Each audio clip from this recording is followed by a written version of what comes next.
Hello dear students, मैं हूं Mohammad Afaq and welcome to my channel Afaq academy. सबसे पहले वीडियो लास्ट तक देखना, आप वीडियो लाइक भी करना और शेयर भी करना। अगर कोई डाउट या सुझाव हो तो वीडियो को कमेंट भी करना।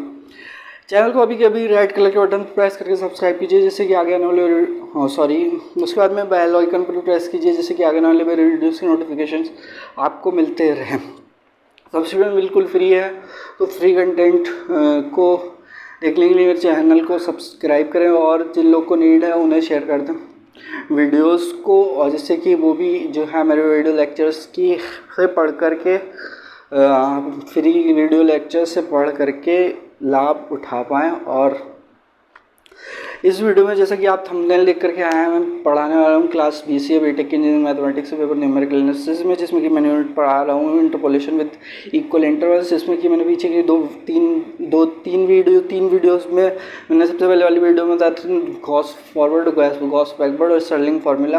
फिर उसके बाद में नेक्स्ट वीडियो में मैंने गॉस फॉरवर्ड और गॉस बैकवर्ड पे एक क्वेश्चन किया था। मैं स्टर्लिंग फार्मूला या सेंट्रल डिफरेंस फार्मूला पे एक क्वेश्चन करने वाला हूँ और ये आगे भी एक दो वीडियो में क्वेश्चंस कराऊंगा। और उसके बाद में बेसिस फार्मूला पढ़ेंगे तो बेसिस पे भी क्वेश्चन कराऊंगा। सो स्टार्ट करते हैं। मैंने यहाँ क्वेश्चन ले रखा है। प्रॉब्लम में बोला कि use Stirling formula to find y for x equal to 35 from the following table. देखो यहाँ पे ये जो है वो प्रीवियस क्वेश्चन के लिख के इसे मिटा ही देता हूँ। टेबल दे रखी है, x आर्ग्यूमेंट्स की वैल्यू दे रखी है, y एंट्रीज की वैल्यू दे रखी है। हमें निकालना क्या है 35 जो आता है वो सेंटर पे आता है। जैसे यहाँ पे 4 टोटल मिला करके 4 आर्ग्यूमेंट्स है तो 4 एंट्रीज हैं, तो बीच में कहाँ मिड कहाँ पे आ रहा है? मिड 30 और 40 के बीच में 35 आ रहा है। 35 आ रहा है। जब सेंटर में वैल्यू निकालनी होती है तो हम सेंट्रल डिफरेंस फार्मूला या स्टर्लिंग फार्मूला लगा कर निकालते हैं वैल्यू, और हम दूसरे भी मेथड लगा कर वैल्यू निकाल सकते हैं। आंसर हालांकि लगभग अप्रॉक्सीमेटली सेम ही आता है सभी मेथड से। तो हम निकालने वाले 35 पे। 35 पे हमारे पास ऑप्शन 35 में 5 जो है इधर देखो मैंने लिख रखे हैं x20 30 40 50। 10 का इंटरवल ऑफ डिफरेंस है, डिफरेंस ऑफ इंटरवल है, h की वैल्यू 10 है।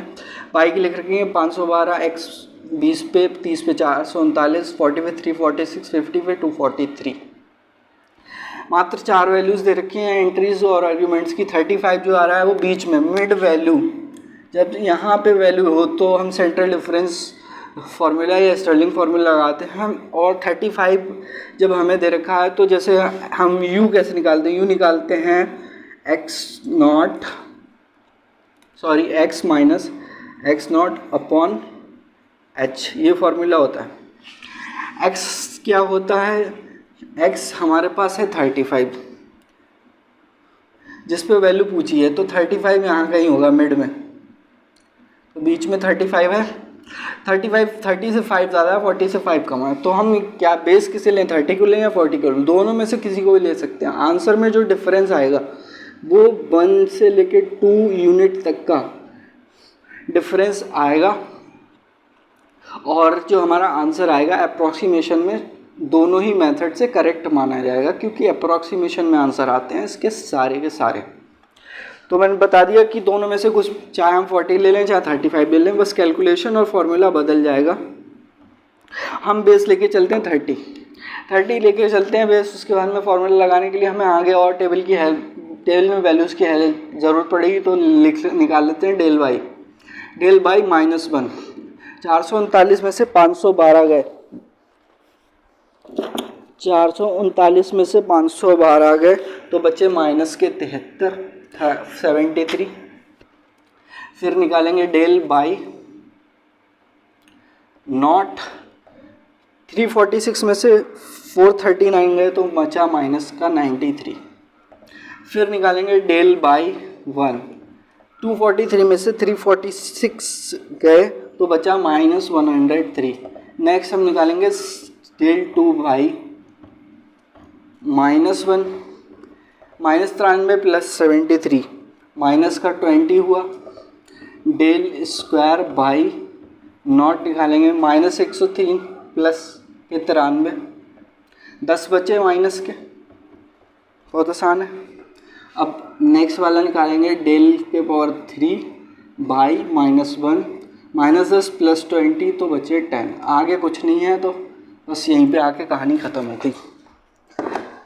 और सेंट्रल डिफरेंस में हमने स्टार्ट यहाँ से करा तो कैसे आते थे, पहले इसे लिखते थे, फिर इसका और इसका एवरेज, फिर जो है इन दोनों से सिंगल वैल्यू आएगी नेक्स्ट टर्म में, फिर जो है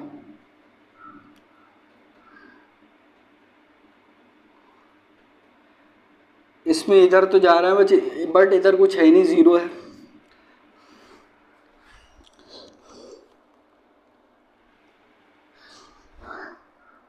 तो जब ये ज़ीरो है इधर, तो हम थर्ड वाला जो लास्ट वाला टर्म है इसे हम छोड़ दें तब भी कोई फ़र्क नहीं पड़ेगा। अगर हम 0 + 10/2 लेकर के एवरेज भी ले लें तब भी जो आंसर आएगा 0 पॉइंट समथिंग का ही डिफरेंस आएगा। बट हमने जो बुक्स में पढ़ा है, मैंने जो और टीचर्स से पढ़ा है जिनसे, उन्होंने बताया है कि अगर वैल्यू यहाँ पर नहीं दे रखी हो तो हम यहाँ तक ही वैल्यू ले लें और हमारा काम हो जाएगा और कोई दिक्कत नहीं आएगी, आंसर भी हमारा ठीक अप्रॉक्सीमेशन में आ जाएगा। हालांकि चाहें तो लॉजिकली हमें दिख रहा है कि 0 + 10/2 एवरेज ले सकते हैं, जैसा कि मैंने फार्मूला बताया था। अभी मैं फार्मूला बता चुका हूँ, अगर आप पहले से पढ़ के आए हैं, थोड़ा रिवाइज़ करके आए हैं, तो आपको आइडिया होगा कि मैं क्या बात कर रहा हूँ। तो सबसे पहले निकाल लेते हैं यू को यहाँ पर ना निकाल के मैं इधर निकाल के दिखा दे रहा हूँ। तो हमारे पास दे रखा है यू होता है, u जो होता है वो होता है x - x0 divided by h। x0 किसे लिया है, 30 को। बेस हमने 40 भी ले सकते थे बट लिया है 30। दोनों मेथड से आंसर अप्रॉक्सीमेटली सेम आएगा, थोड़ा सा डिफरेंस होगा 1 से लेके 2 यूनिट तक का। और यहाँ पे भी अगर हम अप्रॉक्सीमेशन करें तो थोड़ा सा डिफरेंस आएगा, और अगर हमारी कैलकुलेशन सारी ठीक है तो हमारा दोनों तरीके से मार्क्स मिल जाएंगे। तो u = जो है वो होता है x - x0/h। x क्या है जो पूछा है 35 पे, x0 क्या है जो हमने यहाँ बेस माना है 30, और h क्या है, इनके बीच का डिफरेंस 20 दिख रहा है 10 है, सिंपल सा, डिवाइड बाई 10, तो ये हुआ 5/10 और ये हुआ है 0.5। u = आ गया 0.5। अब लगाते हैं फार्मूला। कौन सा फार्मूला, स्टर्लिंग या सेंट्रल डिफरेंस फार्मूला भी बोलते हैं, स्टर्लिंग फार्मूला, इससे सेंट्रल डिफरेंस फार्मूला भी बोलते हैं।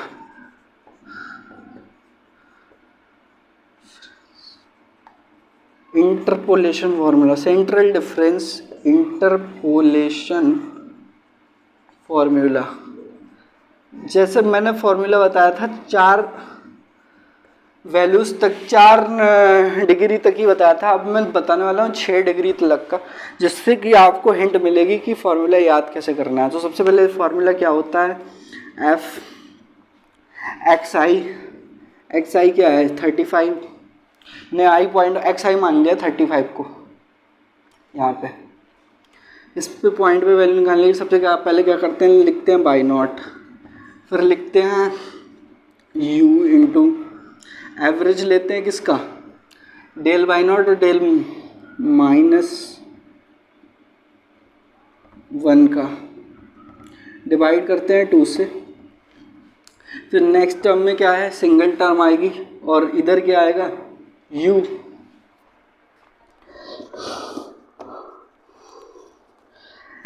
सही है, पहले u चला फिर u² आएगा यहाँ पे, u² डिवाइडेड बाई 3 फैक्टोरियल,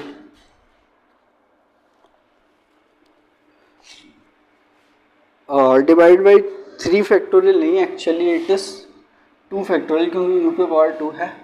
और सेकेंड वाला क्या लिखेंगे, डेल स्क्वायर बाई -1। अब देखो जो नेगेटिव वाला जो एक कम है, 0 -1 से ज़्यादा है, तो नेक्स्ट टर्म में क्या आया, डेल स्क्वायर माइनस वाला, मतलब जो छोटा है।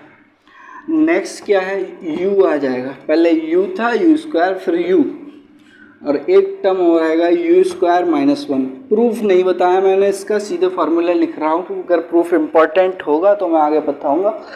अगर कॉन्सेप्चुअल क्वेश्चन मिला कोई, अगर नहीं होगा तो फिर मैं छोड़ दूँगा, स्किप करके नेक्स्ट टॉपिक पे पहुँच जाऊँगा। जो इम्पोर्टेंट होगा वो मैं बताता चलूँगा, जो नॉन इम्पॉर्टेंट है वो स्किप करते चलेंगे, क्योंकि हमारे पास इतना टाइम नहीं है कि हम सब कुछ पढ़ें, हमें सिलेबस इम्पोर्टेंट कवर करने का भी टाइम ठीक से नहीं मिलता है, तो हम एक्स्ट्रा क्यों पढ़ें। यू स्क्वायर माइनस 1 अपॉन इधर आ जाएगा 3 फैक्टोरियल। अब क्या आएगा, एवरेज आएगा, किन टर्म्स का आएगा, यहाँ पे आ जाओ, कहाँ 3 डिग्री पे चले गए हम ना, 3 डिग्री पे। पहले तो मैं फार्मूला बता रहा हूँ, इस फार्मूले में तो 3 डिग्री वाला का काम ही नहीं है, क्योंकि ये यहाँ पे जो एक वैल्यू दे ही नहीं रखी है, तो हम 0 और प्लस 10 का एवरेज लेके करें तब भी जो टर्म आएगा वो निगलेक्ट किया जा सकता है, ऐसा बुक्स में लिखा है, टीचर्स भी बोलते हैं, और हम इस वाले टर्म को हटा देंगे। बट हम फार्मूला अभी पूरा लिखने वाले हैं और हम अप्लाई करेंगे तब हमारा यहाँ तक ही अप्लाई होगा और वैल्यूज़ यहाँ से मिल करके सिंपली आंसर मिल जाएगा। नेक्स्ट क्वेश्चन में थोड़ा सा और डिफ़िकल्टी बढ़ा दूंगा, इसमें नंबर ऑफ टर्म्स जो है थोड़ी ज़्यादा हो जाएंगी, तो हमारा फार्मूला 4 डिग्री तक लग जाएगा। अब मैं याद करने की ट्रिक बता रहा हूँ, देखो यू स्क्वायर हो गया, अब फिर से यू और यू स्क्वायर माइनस 1 स्क्वायर लिखें अगर तो ज़्यादा ठीक लगेगा। और एवरेज किसका लेंगे, डेल पे पावर क्यूब बाई, यहाँ पे मान लो कुछ होता है 0 तो डेल पे पावर क्या होता है वो, डेल पे पावर 3 बाई माइनस 2 होता ना, डेल पे power 3 by minus 1 plus del पे पावर 3 बाई माइनस 2। देखिए अगर हम 0 में से एक माइनस हुआ -1, फिर -1 में से एक और माइनस हो गया -2 और डिवाइड बाई 2, एवरेज लेते हैं। ये फार्मूला याद करने की ट्रिक है। फिर यू स्क्वायर, यू आ गया, फिर से यू स्क्वायर आ जाएगा, यू स्क्वायर -1, फिर u square minus 2 square, oh sorry एक बार मैं चेक कर लूँ,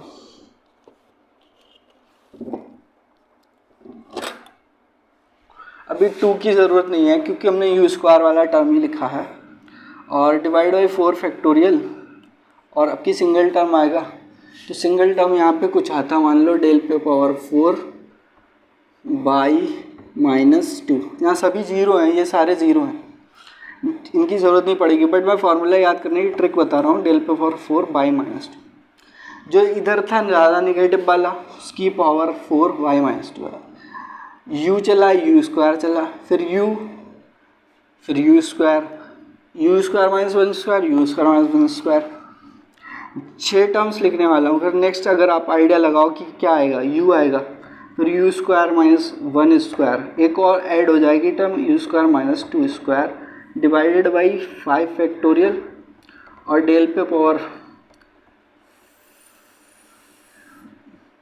4 बाई, देखो अब -2 है, -2 में एक और -1 ऐड करेंगे, डेल पे पावर 4 बाई -3 बाई 2। आइडिया लग रहा है कि फार्मूला कैसे बनना है। अगर हम 6 टर्म लिखना चाहें, उधर तो स्पेस बचा नहीं है, मैं इधर लिख ले रहा हूँ, तो अब की यू था, फिर से यू स्क्वायर आ जाएगा, यू स्क्वायर माइनस 1 स्क्वायर, फिर यू स्क्वायर माइनस 2 स्क्वायर। आप नेक्स्ट कैलकुलेट अंदाज़ा लगा सकते हैं कि 8वीं टर्म में 3 स्क्वायर आने वाला होगा, और डिवाइड बाई 6 फैक्टोरियल, और डेल पे पावर 6 डेल पे पावर 6 नहीं 5 आएगी बाई -3 था, -1 -2 इधर आ गया। अब की यहाँ से जो एवरेज नहीं आने वाला है, क्या आने वाला है, सिंगल टर्म आएगा, डेल पे पावर 5 बाई -3, जो ज़्यादा नेगेटिव है। इस तरह से 6 टर्म तक लिख लिया। अब ये फार्मूला जो है वो मैंने ट्रिक बता दी है कि यू स्क्वायर को कैसे सोचना है, फिर यू के साथ में स्क्वायर -1 स्क्वायर, फिर 2 स्क्वायर, इस तरह से चलता है। और ये वाले टर्म्स कैसे, एक इसमें माइनस हुआ, फिर इसमें माइनस वाला लिया, फिर उससे भी एक माइनस कर दिया, फिर यहाँ पे जो 4th पावर में है, पहले सिंगल टर्म 2 टर्म का एवरेज, सिंगल टर्म 2 टर्म का एवरेज, सिंगल टर्म 2 टर्म का एवरेज, सिंगल टर्म, इस तरह से चलना है। पावर में जो है वो उससे पीछे वाला देखना है कि ज़्यादा नेगेटिव है, उतनी पावर लगा, उतने ही सफिक्स में बाई के लगा देंगे। और फिर उसके बाद में नेक्स्ट में जो है उस एवरेज लेंगे, तो जो प्रीवियस है उसमें एक और माइनस करके एवरेज ले लेंगे। इस तरह से फार्मूले लगा सकते हैं। तो मैंने ये ट्रिक बता दी है फार्मूला याद करने की। 6 टर्म्स तक इसलिए बताई ताकि जो है वो 4 टर्म्स वाले क्वेश्चन तक आपको याद रहे और मैं देखो यहाँ पे करने वाला क्या हूँ, इस टर्म को मैं ये तो वैल्यू जो है वो 10 है, बट ये वाली वैल्यू 0 है, तो 5/2 और इसमें कुछ u की वैल्यूज रख के कुछ वैल्यू आएगी 0 पॉइंट समथिंग आएगी, तो हम इसे निगलेक्ट कर दें तो कोई फ़र्क नहीं पड़ेगा। और ज़्यादातर बुक्स में निगलेक्ट कर दिया गया है, लॉजिकली लगता है वो भी आंसर ठीक है, ये भी ठीक है, तो मैं निगलेक्ट करके करा रहा हूँ क्योंकि सब जगह मैंने जहाँ जहाँ देखा है निगलेक्ट करके कराया है। मेरे को डाउट आया था ये, बट आंसर मेरा ठीक रहेगा, एग्जामिनर भी यही अप्रूव करेंगे आंसर्स को। तो बस हमें कितनी 1 2 3 टर्म्स तक ही तो निकालना है। अब हम वैल्यूज़ पुट करें, सिंप्लीफाई करें, हमारा आंसर आ जाएगा। नेक्स्ट भी मैं एक और क्वेश्चन बताऊंगा, उसमें ज़रा ज़्यादा सी ले लूँगा, और एक आध कॉन्सेप्चुअल क्वेश्चन हुआ तो उससे मैं डेरिवेशन भी बता दूँ। तो स्टार्ट करते हैं, वैल्यूज़ पुट करना। बाई नॉट है 439 439 प्लस यू है हमारे पास 0.5 निकाला था। अब del by naught plus del by, यानी कि इसका माइनस 93 माइनस 73/2। अब कैलकुलेशंस बहुत सावधानी से साथ करनी है, माइंड को यहाँ पे लेके आना है, दुनिया भर की बातें भूल जाओ, सारा फोकस यहाँ पे कॉन्सेंट्रेट करो, तब जो है कैलकुलेशन मिस्टेक नहीं होगी। वरना जो है क्वेश्चन में कॉन्सेप्ट पता होना, फार्मूला पता होने के बाद में भी क्वेश्चंस ख़राब हो जाते हैं। उसका मेन कारण होता है कैलकुलेशन मिस्टेक, और दिमाग ऐसा है जो भागता रहता है हर जगह से। तो बाय द प्रैक्टिस हम इसे लेके आ सकते हैं, कंसंट्रेशन कर सकते हैं, फोकस यहाँ पे, और जैसे कोई एरर ना हो। और जब एरर नहीं होगी तो क्वेश्चंस करने में मज़ा भी आएगा, जब फटाफट से आंसर आएंगे। 0.5 पे whole square divided by 2 factorial, del square by -1 जो है माइनस का 20 है, और उधर तो 0 हो गया। अब हम इसे सिंप्लीफाई कर लें, थोड़ा सा सिंप्लीफाई करके आंसर आ जाएगा। सिंप्लीफाई करने पे हमें मिलता है 439 प्लस 0.5, और जो है इसका एवरेज आएगा माइनस, देखो 93 73 का एवरेज दिख रहा है -83, प्लस इसे सिंप्लीफाई करेंगे। इसे सिंप्लीफाई करने पे मिलेगा कितना, माइनस का 2.5। मैं सीधे सीधे कर रहा हूँ, लिख रहा हूँ, क्योंकि ये टेक्निक्स तो हमें आती हैं, हमने बचपन से कर रखी हैं, और साइड तो मैं बार बार वही कैलकुलेशंस करके टाइम वेस्ट करूँ, उससे अच्छा है मैं सीधे सीधे वैल्यूज़ लिख दूँ। क्योंकि जो है हमें कैलकुलेटर चला तो आती है कि हम इंडिविजुअली अलग अलग वैल्यूज़ कैलकुलेट करके आइडिया सब्ट्रैक्ट कर देंगे। एक साथ करेंगे तो हो सकता है कि भाग जोग का क्रम बदल जाए और कैलकुलेटर जो है वो गलत आंसर दे दे। तो वो ना करके हम पहले वैल्यूज़ अलग अलग निकाल लें, फिर उन्हें सिंप्लीफाई कर लें, ऐड सब्ट्रैक्ट कर लें, तो हमारा काम हो जाएगा। अब 439 और इसे निगलेक्ट कर दिया, हालांकि इसकी वैल्यू जो आती निकल के माइनस की 0.3125 आती, जो कि मैंने निगलेक्ट कर दिया। हमारा बुक में जो आंसर दे रखा है यहीं तक दे रखा है, और टीचर्स से भी ऐसा ही बोलते हैं कि आगे की वैल्यू मत लो। 0.5 और -80 पहले से मैं ऐसे लिख लूँ, 439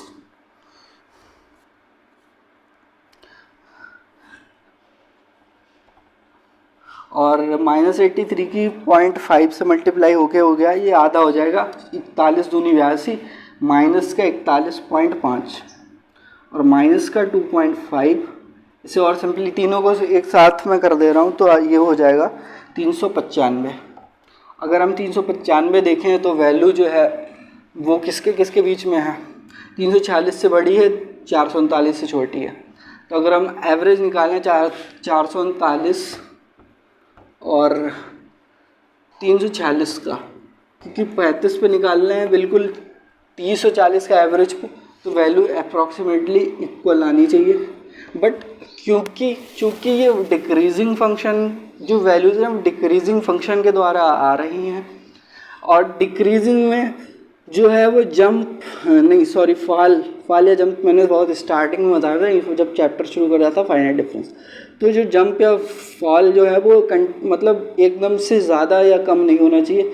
तो जो हम देख रहे हैं कि फॉल जो है वो एक मतलब नंबर जो है वो बहुत ज़्यादा गैप में नहीं है, जो डिफरेंस है।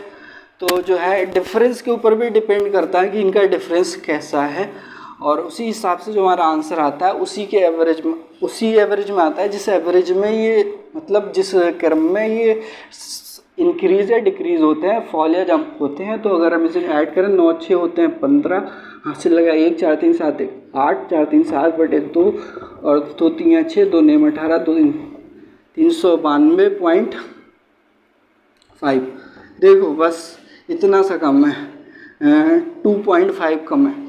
और अगर हम 40 लेके करते तो शायद हमारा ये 392.5 एग्जैक्टली यही आंसर आ जाता। तो दोनों ही आंसर चलेंगे, चाहे 30 ले लें चाहे 40 ले लें। तो इस तरह से हमने सॉल्व कर लिया, इजी क्वेश्चन था। तो अगर आप वीडियो यहाँ तक आ गए हाँ अभी भी देख रहे हैं तो वीडियो अंत तक देख लीजिए, आपको बहुत बहुत धन्यवाद। Thanks for watching the video till the end.